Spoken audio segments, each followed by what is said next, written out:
ఒక IAS officer పక్కింట్లో ఒక రైతు నివసిస్తుంటాడు. అయితే ఆ రైతు కోడి తెల్లవారుజామున 5 గంటలకు కూస్తుందది. అయితే ఈ ఐఏఎస్ ఆఫీసర్ చికాకొస్తుంది. ఏందా ఉండి ఓ రోజు పిలిచి అడుగుతాడు, "నీ కోడి వలన నిద్రాభంగం అయితుంది. ఏం స్వామి" అని అడుగుతాడు. "నా కోడి వల్ల నీకే నిద్రాభంగం అంటే, అది కోడి కూస్తుంది గదా!" అంటాడు. "కోడి కూయడం వల్ల మీకు నిద్రాభంగం ఏంటి సార్" అని అడుగుతాడాయన.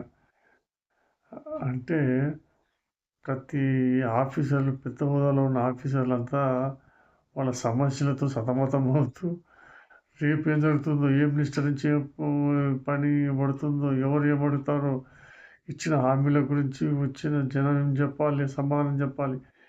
చాలా సమస్యలుంటాయి. కలెక్టర్లంటే అంత చిన్న కాదు.